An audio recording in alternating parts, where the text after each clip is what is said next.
Kwa tunaendelea na leo ni siku ya mwisho ya mashindano ya netball hapa nchini Kenya, na tuko na kiongozi wa timu ya IA Queens, Mama Kishala. Kwanza habari? Nzuri. Umeonaje hali ya Kenya? Hali ya Kenya sio mbaya, baridi kidogo, jua kidogo, hali iko sawa. Umekuwa mmoja kati ya viongozi wakubwa especially kwenye michezo, na umehudhuria mashindano tofauti tofauti. Unaonaje mashindano mwaka huu? Mashindano ya mwaka huu kwa kweli ni mazuri, kwa sababu pia ni mara yetu ya kwanza kuhudhuria International Games. Kwa hiyo tumejimudu na tumefurahia sana kuwa pamoja na michezo hii, kwani sisi tumepata exposure kubwa kwetu, na wachezaji pia wamefurahia. Wengine ni mara ya kwanza kutoka nje ya nchi ya Tanzania. Kwa hiyo kwa kweli kwa kwetu sisi imekuwa furaha na faraja sana. Kiujumla, umeonaje mashindano tangia ile mechi ya kwanza mpaka mechi ya, kwa sababu tulicheza mechi 4 na tukashinda mechi moja, tukapoteza mechi 3? Asante ndugu mtangazaji. Kwa kweli haya mashindano sio mchezo. Mashindano ni magumu sana, lakini na sisi tumepambana. Kwa sababu hata kama tumefungwa, lakini ni range ni ndogo na tumetoa upinzani kwa timu ambazo tumeshiriki nazo, na wameweza kutuelewa yeye ni wa kitu gani na ni watu gani. Mwanzo walikuwa wanatuona wanatuchukulia poa tuseme, kwa sababu Kenya kwa anakuambia kila kitu mambo ni poa, lakini tuliwaonyesha kwamba sisi ni chuo cha uhasibu Arusha na tumekuja kushindana, hatukuja kufanya lele mama. Bahati haikuwa ya kwetu, lakini tunajiwekea nafasi. Mungu akitujalia mwakani tutakuja kivingine kabisa.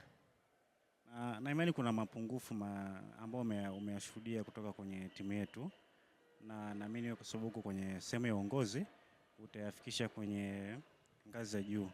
Ni maeneo gani ambayo nadhani yanatakiwa yaboreshwe haraka haraka ili timu yetu iweze kufika katika hatua za mbele?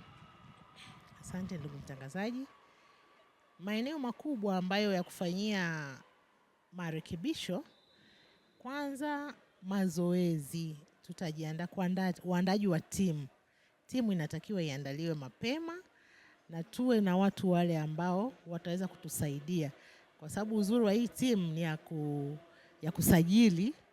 Kwa hiyo mwakani Mungu akitujalia tutasajili mapema na kuwaweka pamoja, kwa sababu kama mwaka huu tulikuja bila kukaa hata kwenye kambi. Kwa hiyo nadhani pia ilikuwa tatizo kubwa. Tutaomba uongozi watuandalie kambi mapema ili tuweze kujinoa mapema kabisa, tuje tuonyeshe ushindani. Tumeshuhudia timu za Kenya pamoja na Uganda zikiwa zina vijana wadogo. Vipi ushauri wako kwa Chaneta ambao wao ndo wasimamizi wa mashindano kwa upande wa Tanzania kwenye swala la kukuza vipaji, lakini pia kuhakikisha kwamba na sisi pia mwakani tunakuja na wachezaji chipukizi?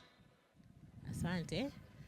Usia wangu kwa Chaneta nawaomba sana mjitahidi kuanza kuandaa vijana wetu wadogo kuanzia mashuleni.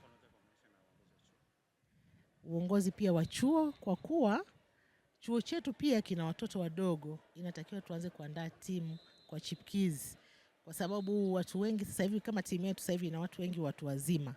Kwa hiyo tunaomba tuanzie kuanzia wanafunzi wetu wakiwa wachanga kabisa, waweze kuandaliwa mapema ili tuweze kupata timu bora yenye ushindani. Kwani huku timu zetu walizoshiriki au washindani wote ukiangalia ni wadogo alafu warefu. Sisi unakuta sio warefu kama hao, lakini sasa tuchague wachezaji wazuri ambao wenye viwango vya kimataifa vya kuweza kuleta ushindani. Kitu gani ukienda Tanzania utakimisi kutoka Kenya? Kenya nitamisi chapa, nitamisi githeri, nitamisi huku wanasema mchele wakati umeshapikwa, ambao sisi tunasema wali. Pia nitamisi hizo terminology. Asante sana.